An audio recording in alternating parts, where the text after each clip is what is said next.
Sous la rubrique dantesque Intelletto d'amore, intellect d'amour, je vais enchaîner quelques réflexions à partir de la chanson Donna me prega de Guido Cavalcanti.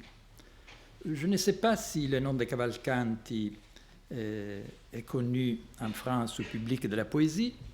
Pourtant, il s'agit sans aucun doute d'un très grand poète, le seul peut-être qui soit comparable et même supérieur, au moins dans la lyrique amoureuse, à Dante, qui lui attribue d'ailleurs la gloire de la langue.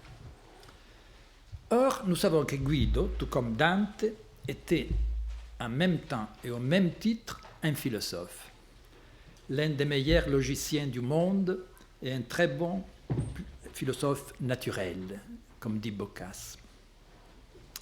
Et nous sommes là dans un temps où la fracture entre poésie et philosophie, qui sera un fait accompli avec Pétrarque et Boccace, et qui va caractériser durablement la littérature italienne, ne s'est pas encore réalisée.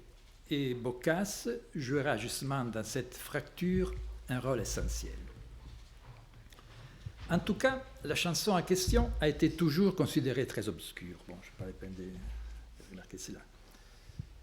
Que de la part de l'auteur, l'intention était bien ésotérique est dit clairement cette fois dans l'envoi. La chanson a été écrite pour être comprise seulement dans les personnes qui hanno intendimento. Des autres, qui restent exclus de la compréhension, la chanson s'éloigne dédaigneusement. Un exemple, à vrai dire extrême, du Trobar-Clus de Cavalcanti se trouve dans les vers 63-64, en particulier dans les deuxièmes, les 64. E non si può conoscer per lo viso, compriso, bianco, in tale obietto cade. On ne peut pas le connaître par la vision, compris, blanc, un tel objet tombe. Enrico Fenzi, qui a dédié à la chanson une vaste et belle exégèse, tout en avouant qu'il s'agit de l'un des passages les plus tourmentés par les interprètes, l'explique par ces mots, je cite, « L'amour ne peut pas être connu par un acte de compréhension fondé sur la vision, car il manque de toute lumière de couleur, bianco, blanc, qui puisse permettre l'acte de la vision. » On ne voit pas toutefois pour quelle raison Cavalcanti devrait caractériser l'amour par ces termes, puisque ces poèmes, avec une contradiction évidente, présentent une phénoménologie ample et détaillée des apparitions et du semblant, du sembiante, du visage de l'amour. Je cite « Amour m'a paru, si tu vois amour, amour se montre, quand amour m'a paru, etc. etc. » Presque tous les exégètes modernes répètent cette interprétation avec quelques variations. L'effet est qu'ils dépendent, en grande partie tous, du commentaire de Dino del Garbo, oui, comme vous le savez, on en a parlé sûrement ici, un médecin à peu près contemporain de Guido, connu pour être l'auteur d'un commentaire de l'œuvre médicale d'Avicenne. Je cite, écrit Dino, dans la première partie de la chanson, les poètes veulent dire que l'amour n'est pas une chose qui puisse être connue par la vue, comme on connaît les blancs ou autres couleurs. En effet, la puissance visuelle tombe par rapport à cet objet, circa tale objectum cadit, c'est-à-dire la couleur. L'amour est en effet un accident différent de la couleur, et il n'est pas une chose perçue par la vue. Et c'est cela qu'il veut dire lorsqu'il écrit « E non si può conoscere per lo viso, compreso bianco in tale obietto cade ». Il faut dire ici quelques mots sur ces commentaires qui a exercé une influence disproportionnée sur les interprètes modernes. Je dis disproportionnée car de deux l'un. Ou bien Dino était un génie de subtilité et d'ironie, et il a voulu sciemment mettre sur un faux chemin le lecteur pour mieux garder l'ésotérisme de Guido. C'est possible, d'autant plus que les commentaires nous est connu uniquement par une transcription de la main de Boccace, qui était parfaitement capable de forger les textes. tout comme il avait inventé, pour dérouter le lecteur de Dante, l'histoire, ou plutôt les commérages sur Béatrice, fille de Folco Portinari, plus tard mariée à Simone de Bardi. Bon, je vous renvoie pour cela à la considération des Curtius qui montre comme Boccace a fait exprès de forger cette histoire pour dérouter, comme il dit lui-même, le lecteur. Bon, ça fait partie de cette stratégie de Boccace du passage de ce qu'était la poésie au temps de Dante à la littérature. Bon, ou bien, ce qui est également probable, Dino était un esprit médiocre, tout à fait complètement ignare de la philosophie de Guido et également sourd à sa poésie. J'insiste sur cela car ce qui me gêne, ce n'est pas tellement l'insuffisance de Dino que le conformisme des interprètes modernes qui se sont laissés dérouter par ces médecins qui n'avaient aucune autorité en matière. D'autant plus Dino semble ignorer les traités médicaux sur la maladie d'amour dont je m'étais occupé à l'époque de Stanze, comme l'Idium Medicinale, di Amore Eroico di Arnaldo de Villanova, le Pantechni di Costantino Africain, il ne se réfère jamais à ces livres. Voilà, donc je pense que la première chose est donc de restituer la chanson à son contexte propre, qui n'est certainement pas celui qui pouvait concevoir Dino del Garbo. Bon, depuis les études de Bruno Dardi et de Christelle, bon, ici on en a parlé beaucoup, nous savons que Cavalcanti était en rapport avec les avéroïstes de Bologne et qu'il était lui-même un philosophe avéroïste. Là aussi, quand on emploie ce terme avéroïste, là, il faut éviter de projeter notre conception moderne de ce qu'est l'avéroïsme après 7 siècles d'histoire à ce que pouvait être l'avéroïsme dont il pouvait être question entre Dante et Cavalcanti. Bon, là tout simplement, tout homme cultivé à l'époque lisait Aristote dans les commentaires d'Averroès et bon, il les suivait plus ou moins. Donc, entre Dante et Cavalcanti s'accuser d'avéroïsme, il ne faut pas projeter notre idée sur cela, c'était sûrement pas ça la question. Bon, Enrico Fenzi évoque très opportunément dans son commentaire les textes de référence majeures à la question, c'est-à-dire les Commentarium Magnum o De Anima, dans la traduction de Michel Scott. Toutefois, par des raisons que le spécialisme académique rend malheureusement compréhensibles, il préfère ne pas les citer directement et laisser la parole à un médiéviste dont l'autorité ne fait pas de doute, Alain de Libera. S'il avait pris lui-même en main les textes d'Averroès, dans l'édition de Stuart Crawford par exemple, ou même dans la belle tradition d'Alain de Libera, il aurait été certainement surpris en découvrant que la phrase énigmatique « Un blanc tombe en tel objet » était une citation littérale du texte d'Averroès. À la page 462 de l'édition Crawford, on peut lire en effet cette phrase, elle aussi complètement sibylline à première vue, « Cecidit albedo in exemplari ». Qu'un philosophe avéroïste comme Cavalcanti cite les commentaires n'a rien de surprenant, mais il vaut la peine d'examiner attentivement les choix de la citation et son contexte.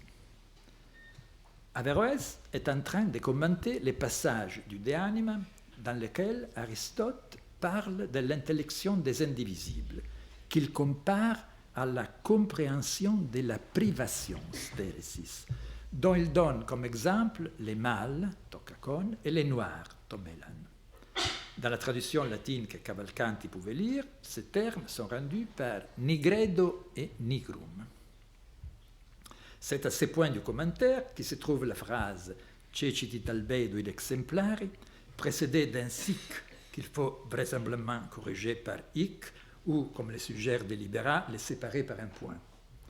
La phrase signifie tout simplement « ici, il y a un blanc ». Il y a quelque chose, un mot ou des mots qui manquent. C'est une formule dont Averroès se sert plusieurs fois dans son commentaire. Averroès continue en effet en suggérant immédiatement que dans les passages qu'il est en train de commenter, je cite, « c'est de cette façon qu'il connaît l'obscurité et les noirs, il faut insérer comme sujet grammatical entre cognoscit et modum intellectus et visio, l'intellect et la vision. Ainsi intégré, le texte dit, et c'est de cette façon que l'intellect et la vision connaissent l'obscurité et les noirs. Si on garde notre hypothèse d'une citation cachée ou chiffrée, le problème est d'expliquer pourquoi Cavalcanti, tout en voulant évoquer les commentaires d'Averroès par une allusion textuelle qui seules les personnes qui ont un intendimento pouvaient comprendre, et pousser son snobisme jusqu'à choisir une phrase apparemment insignifiante, qui marque uniquement les manques ou les défauts d'un ou des mots. Le texte de la chanson ne risque pas-il de devenir, même pour les initiés, encore plus sibylline, encore plus énigmatique? Une réponse à cette question devient possible si on considère avec un peu plus d'attention les contextes d'où Cavalcanti a tiré sa citation. Il s'agit d'un passage particulièrement important, car Averroès, commentant le texte d'Aristote, y ajoute des réflexions qui permettent de préciser la nature et le fonctionnement de l'intellect possible ou matériel. Je cite, « En général, toutes les privations sont connues seulement par leur contraire, per contraria, c'est-à-dire par la connaissance de l'habitus et la connaissance du défaut de l'habitus. Par les mots obscurité, Aristote voulait dire la privation du blanc, privationem albedinis. Ici, il advient pour l'intellect la même chose que pour les sens. Et nous avons montré que la vue comprend l'obscurité par la connaissance du défaut des lumières, per cognitionem defectus lucis. De même, l'intellect comprend la privation par la compréhension du défaut des formes, defectus forme. N'oubliez pas ces mots parce qu'on les retrouve chez Cavalcanti. Donc l'intellect comprend la privation par la compréhension du défaut des formes. Comme délibéra glose opportunément, je le cite, « En posant que noirceur est mis pour privation de la blancheur, Averroès peut ensuite expliquer que la perception du noir suppose 1. Celle de la blancheur et 2. Celle de sa privation dans la chose perçue, laquelle est de ses faits perçue comme noire. D'où la remarque suivante, au niveau de la connaissance et non plus de la sensation, connaître une privation, c'est 1. Connaître l'habitus lui-même, 2. C'est représenter son défaut. Toute privation est alors effectivement connue négativement à partir d'une position préalable et de sa négation. » Fin de la citation du commentaire délibérant. Une fois restituées à ce contexte, les raisons de la citation chiffrée deviennent évidentes. Non seulement l'obscurité qui est évoquée plusieurs fois dans la chanson, au vers 16 et 17 et au vers 68, doit être entendue per privationem lucis. Mais le syntagme même, cecit albedo, acquiert la clarté ironique d'un index. Les blancs qui tombent, et c'est là même qui rend intelligible l'obscurité, la nigredo, et cette compréhension par privation définit le processus de l'intellection que Cavalcanti vise. Ce qu'on ne peut pas connaître par la vision est l'obscurité en tant que telle. Que l'intellect, qui est, comme le dit le vers 23, les sujets de l'amour entend parfois parfaitement per contrarium. Et la phrase forma non si vede, on ne voit pas la forme du vers suivant, devient intelligible si on la réfère au defectus forme, au défaut des formes par lesquelles, selon Averroès, l'intellect comprend la privation. Encore plus chargé de signification est le passage qui suit immédiatement dans les commentaires. Aristote, écrit Averroès, dit ensuite « Celui qui connaît doit être en puissance un et le même. C'est-à-dire, il faut que l'intellect, connaissant l'habitus et sa privation, soit une faculté une et la même. De même que ce qui perçoit l'obscurité et la lumière est la même faculté de vision. » Et il faut que cette faculté de connaissance perçoive la privation, en se percevant d'elle-même comme étant en puissance. Comprendit excesse esse impotentia, quand elle est en puissance, puisqu'elle perçoit l'un et l'autre d'elle-même, à savoir l'être en puissance et l'être en acte. Telle est la disposition de l'intellect matériel. Fin de citation. Je crois qu'il s'agit là d'un point décisif de la doctrine d'Averroès sur l'intellect matériel. Et Cavalcanti, évoquant précisément ces passages par sa citation chiffrée, se montre non seulement un lecteur attentif du commentaire, mais aussi un philosophe puissant en propre. Ce qu'Averroès nous dit là est qu'en connaissant l'obscurité, l'intellect matériel se connaît lui-même comme étant en puissance, et vice-versa, que pour l'intellect matériel, se comprendre soi-même signifie comprendre l'obscurité, l'absence de pensée, en acte. Mais cela veut dire, comme le note encore Delibérant, que la privation est attachée à l'essence même de l'intellect. Il y a là une remarque générale à faire. Je pense qu'on peut classer dans l'histoire de la philosophie tous les philosophes en deux grandes familles. Il y a ceux qui définissent l'homme par l'acte de la pensée. L'homme est défini par l'acte de penser, n'est peut que penser, n'est fait que penser. Et d'autres, parmi lesquels il y a Averroès, Dante, Spinoza, Artaud, Heidegger, qui par contre pensent que les hommes ne pensent pas encore ou ne pensent pas toujours, mais ils peuvent, ils ont la puissance de la pensée. Les hommes pensent par intermittence. C'est le manque et l'arrêt qui définit la pensée. Il y a ces deux grandes. Donc là, on est donc dans cette deuxième famille. Dante, le bonheur des monarchies, le dit très clairement. Bon, d'ici à dire que l'obscurité fait partie de l'intellect, il n'y a qu'un pas.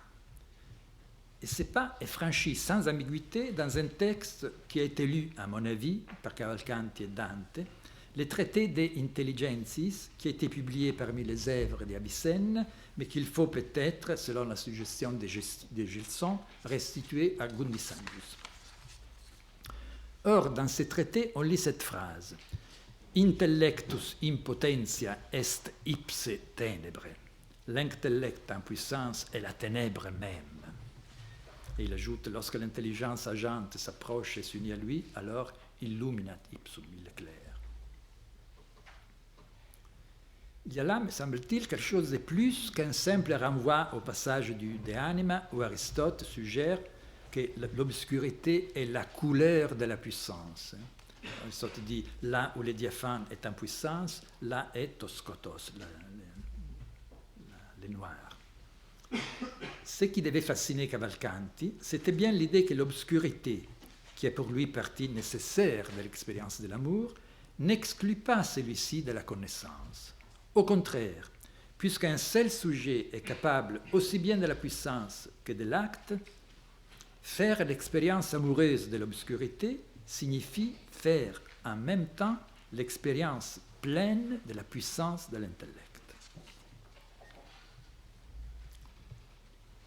C'est d'ailleurs précisément sur ce point qu'Averroès fonde sa conception très particulière du mode d'être de l'intellect possible.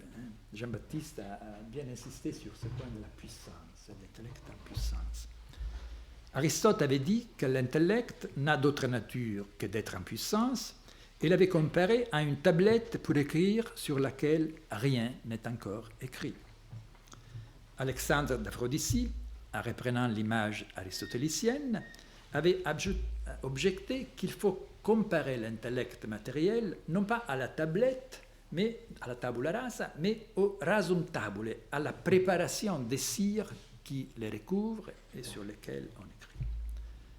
Contre Alexandre, Averroès affirme que même s'il n'est pas un corps ou une faculté dans un corps, l'intellect matériel, je cite, a la nature d'un sujet, est nécessairement, comme il dit, une certaine chose ou un certain étant. Le statut ontologique qui est ici en question n'est pas facile à concevoir et on voit clairement qu'Averroès a une difficulté à le définir, car il s'agit de penser l'existence d'une pure puissance. Il manque. Comment une pure puissance peut-elle exister? Une privation. C'est pourquoi Averroès, comme Jean-Baptiste l'a souligné, parle à ce sujet d'un quatrième genre d'être, quartum genus esse. Il est possible, me semble-t-il, de saisir ce statut ontologique tout à fait spécial si on se souvient que le propre de l'intellect matériel est de pouvoir se connaître soi-même comme étant en puissance, comprendit ex se esse in potentia, comme on lit dans les passages que Cavalcanti évoque. L'intellect est une pure puissance, une pure réceptivité qui se perçoit elle-même. C'est une structure très intéressante à penser, une pure puissance capable de se percevoir elle-même. Les plus avéroïstes des anti-avéroïstes, Albert Legrand, avait fait à ce sujet une observation très intéressante. Il dit « Lorsque l'intellect en puissance éprouve sa propre passivité, c'est comme si, c'est toujours l'image de la tablette pour écrire, c'est comme si les lettres s'écrivaient d'elles-mêmes sur la tablette. Quand l'intellect en puissance perçoit sa propre puissance et il n'y a rien écrit encore, eh bien les lettres vont s'écrire d'elles-mêmes. La passivité se transforme en une activité autre qui n'est pas du sujet. Or, on l'a vu, cette autoperception a pour Cavalcanti à faire avec l'expérience de l'amour et de son obscurité. Bon, si les considérations que j'ai faites, si cela est vrai, toute l'interprétation traditionnelle de la chanson est à revoir, mais complètement. Selon l'interprétation dominante, qui a trouvé chez Bruno Nardi sa formulation exemplaire, mais qui encore une fois ne fait que répéter l'opinion de Dino del Garbo, l'amour, tel que Cavalcanti le conçoit, à la différence de Dante, est une passion de la partie sensible de l'âme qui reste, en tant que telle, exclue de la sphère de la connaissance intellectuelle. Et voilà, encore, c'est Dino del Garbo qui le dit clairement. Même si le poète a dit que la cause de l'amour est une image d'une forme visible qui finit par être comprise par l'intellect possible, cependant, la passion amoureuse n'a pas son être dans l'intellect possible, car celui-ci n'est pas une faculté du corps, ni une forme qui dérive des qualités des éléments mélangés. L'intellect est en effet une forme pure et incorruptible, dans laquelle seulement ce qui est universel et incorruptible peut être reçu. Or, à partir des analyses qui précèdent, c'est une toute autre interprétation qui semble s'imposer. L'invention géniale de Cavalcanti, de Dante et des autres poètes d'amour est précisément la situation de l'amour dans l'intellect possible. Comme la chanson dit sans ambiguïté, il possibile intelletto è le casi sujet, les liés ou la demeure de la veduta forma du fantasme qui produit l'amour.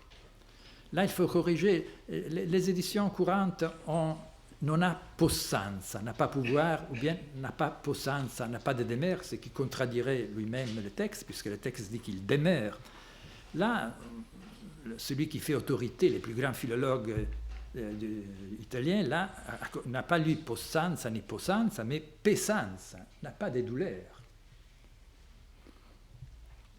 Et c'est aussi ce que Dante affirme en parlant dans la Vita Nova d'un intellect d'amour, où le génitif est bien sûr autant subjectif qu'objectif. Et c'est aussi ce qui est suggéré par la citation chiffrée Cecchi di Talbedo, car Averroès disait là que les noms qui manquent dans les passages en question sont justement intellectus et visus, l'intellect et la vision. Il faut lire les poèmes de Cavalcanti comme une méditation sur la conjonction entre la vision et les facultés qui en dépendent et l'intellection. Il s'agit donc pour Cavalcanti non pas de séparer l'amour de l'intellect possible, mais au contraire de penser leur conjonction. Cela est d'autant plus vrai pour Averroès. Bon, après ce que Jean-Baptiste a dit, moi je suis entièrement d'accord avec lui.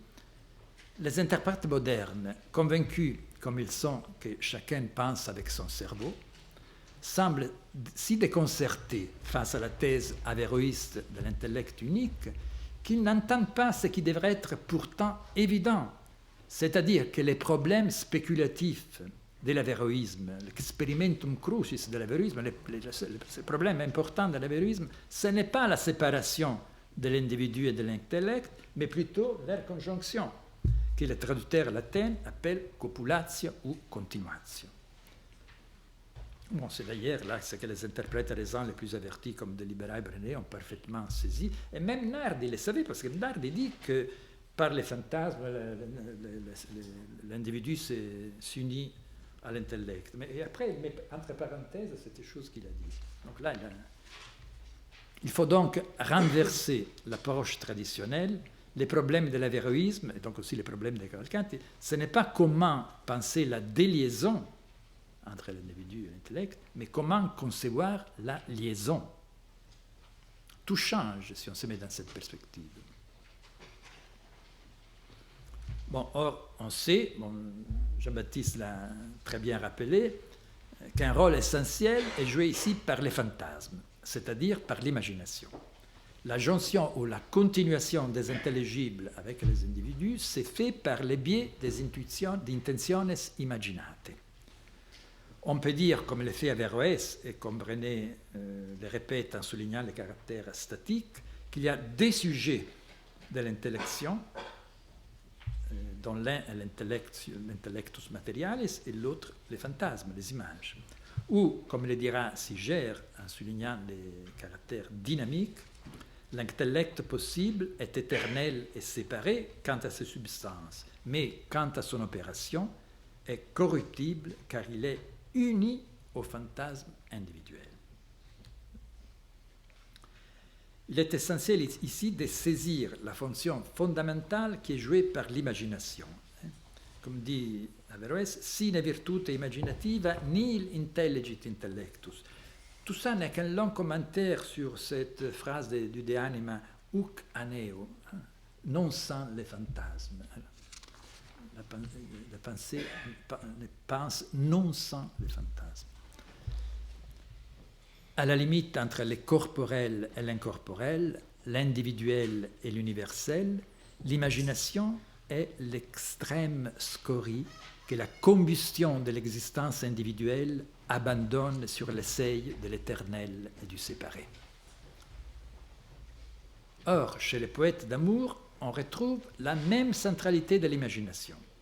La découverte de l'amour dans la poésie médiévale est la découverte du caractère fantasmatique, imaginatif de l'expérience amoureuse. L'amour, lit-on dans les De Amore di Andreas Capellanus, est l'immoderata cogitatio du fantasme de l'imagination. Et c'est bien pour cela que le lien amoureux par excellence est pour le Moyen-Âge une fontaine ou un miroir, ou dans les romans de la Rose, les dieux d'amour demeurent près d'une fontaine qui n'est autre que les miroirs périllés de Narcisse. Narcisse, pour le Moyen-Âge, n'est pas le symbole de l'amour de soi, ça c'est connu, mais de l'amour pour une image. L'objet du désir amoureux est l'intentio immaginata d'Averroès. Les poètes iront très loin dans cette direction, jusqu'à personnifier les fantasmes. Comme dit Cavalcanti, formando di disio nova persona, en formant par le désir une nouvelle personne. À partir du fantasme désiré, on forme une personne. Tous ces noms de femmes, tous ces signaux qui peuplent la poésie d'amour du Moyen-Âge, Béatrice, Giovanna, Monna Laggia, etc., nomment précisément les fantasmes en tant qu'il opère dans l'expérience amoureuse la conjonction avec l'intelligence séparée. Béatrice est la connaissabilité, pour ainsi dire, d'une substance séparée, les fantasmes qui rendent possible l'union avec l'intellect et donc la béatitude. Y a-t-il aussi chez Averroès quelque chose qui qui rassemble à ces liens, qui nouent ensemble l'amour et l'imagination chez les poètes. Je pense qu'on peut répondre affirmativement, ce qui rend encore plus étroit les rapports des poètes avec l'avéroïsme. C'est au moment où Averroès commente la page 433a du De Anima, c'est aux pages 516 et 519 de l'édition Crawford. En commentant les textes d'Averroès et d'Aristote, Averroès écrit ici, je cite, « Il y a des principes du mouvement, l'intellect et les désirs, desiderium aut imaginatio, le désir ou bien l'imagination qui est semblable à l'intellect, est similis intellectui. » Donc il y a des principes du mouvement, l'intellect et les désirs ou bien l'imagination qui est semblable à l'intellection. Mais Averroès souligne très fortement la proximité et presque l'identité entre intellect, imagination et désir, en tant que principe du mouvement du vivant. Je cite encore. « Ce qui met en mouvement le vivant, ce n'est pas l'intellectus per se, l'intellect en soi tout seul, ni le desiderium per se, le désir en soi, car l'intellect ne peut pas mouvoir sans la volonté et l'imagination ne peut pas mouvoir sans le désir. » Fin de citation. Il n'y a donc pas vraiment deux principes du mouvement, l'intellect et le désir, mais un seul. Averroès le souligne. Ainsi, Averroès peut écrire « Et tunc desiderabit intellectus ». C'est l'intellect qui désire. Alors l'intellect éprouvera du désir, et lorsqu'il désirera, l'homme sera mu par la vertu désirante, virtus desiderativa, qui est l'intellect ou l'imagination. Oui, l'intellect ou imagination, tout se fait un dans les désirs.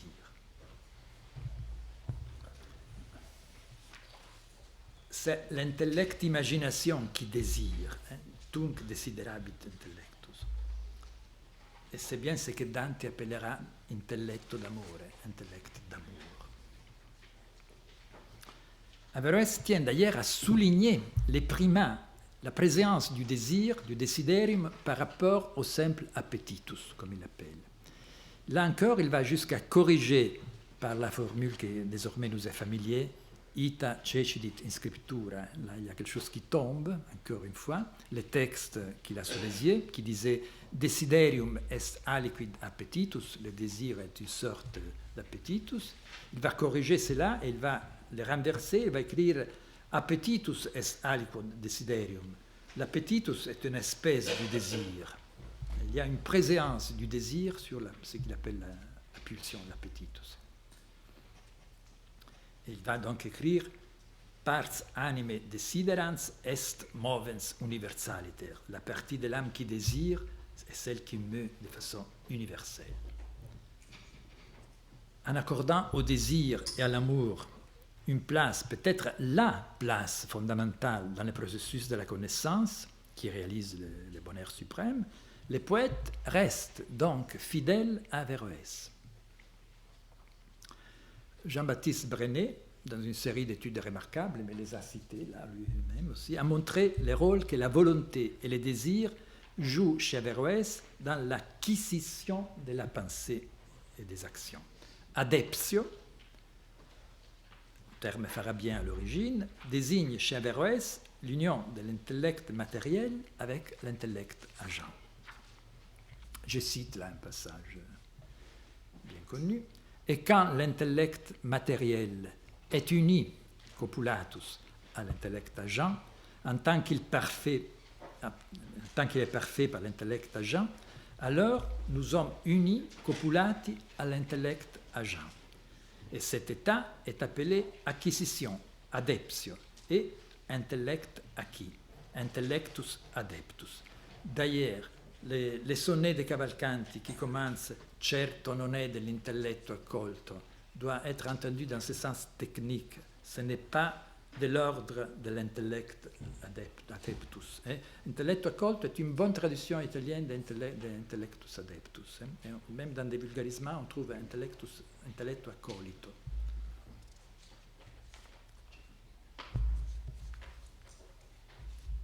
Or, c'est sur ces moments décisifs qui est l'adeptio, qui est fidèle encore une fois à la pensée d'Averroès, les poètes se concentrent. Jacques Lacan a écrit une fois que, je cite, « les fantasmes fait les désirs propres au plaisir ». En paraphrasant cette phrase, on peut dire que pour Averroès et surtout pour les poètes d'amour, les fantasmes, par les désirs, fait l'intelligible propre au sujet. L'intelligible m'appartient car il était imaginé et désiré sous la forme d'une femme chez les poètes. Encore une fois, on voit le rôle fondamental que l'imagination et le désir jouent dans la pensée médiévale, mais Jean-Baptiste a très bien montré ça aussi. Et voilà, je voudrais abandonner, non pas conclure, quand dans la pensée il n'y a jamais de conclusion possible, je veux donc abandonner mes réflexions sur un problème qui me semble important. Peut-être qu'on n'a pas assez remarqué. Comment concevoir la copulatio qui advient dans l'adeptio? Cette conjonction est problématique car elle s'est faite par le biais d'un fantasme qui doit nécessairement disparaître et s'abolir lorsque l'intentio immaginata, l'image, le fantasme, devient intentio intelligibilis. Concept, on peut dire, je ne sais pas. En reprenant l'image de Cavalcanti, ceciti dal pedo, il y a là un blanc. Et la copulatio s'est faite par ce blanc et cette disparition. Je propose de penser cette union problématique par blanc comme un contact au sens que Giorgio Colli donne à ce terme. C'est un point, je pense, très important. En développant la caractérisation aristotélicienne de la pensée comme tigein, touché, Colli appelle contact l'interstice métaphysique, dit-il, ou les moments dans lesquels des états sont séparés uniquement par un vide de représentation. Il dit des points sont en contact dans le sens qu'entre eux il n'y a rien. Contact est l'indication d'un rien de représentation. Donc, lorsque des états sont unis uniquement par un vide de représentation, il y a contact. Je trouve que c'est une très belle définition d'un contact, de ce qui se passe à la limite de la pensée. Voilà, c'est justement, me semble-t-il, ce qui se passe dans la copulatio avec l'intellect. Les fantasmes, en disparaissant, laissent un vide de représentation, un blanc, si vous voulez, par lequel l'intellect s'unit à l'individu. Or, c'est précisément sur ce point que les poètes ont concentré leur attention. On ne comprend pas cet événement singulier qui est dans la Vita Nova, la mort de Béatrice, si on ne voit pas qu'il s'agit justement de la mort du fantasme, objet d'amour, qui doit disparaître pour que la connaissance achève son parcours. Disparaître, sauf à réapparaître transfiguré dans la vision parensiaque. Et je crois que c'est peut-être là qu'on peut saisir ce qui sépare Cavalcanti et Dante. La différence ne consiste pas, comme on a toujours répété, dans le fait que Cavalcanti conçoit l'amour comme une expérience limitée dans la sensation, etc. Et Dante, non, la différence est dans la stratégie par rapport au fantasme. Tandis que Dante fait mourir Béatrice, son fantasme, pour la retrouver au paradis, on dirait que pour Cavalcanti, l'expérience amoureuse de la contemplation du fantasme implique avant tout, au contraire, la mort du sujet. Comme on lit dans l'un des plus beaux poèmes de son canzoniere, je le cite, « Je vais comme celui qui est hors des vies, qui semble, à celui qui les voit, être un homme fait de cuivre ou de pierre ou de bois, qui ne s'aimait que par artifice et porte dans son cœur une telle blessure qui montre ouvertement comment il est mort.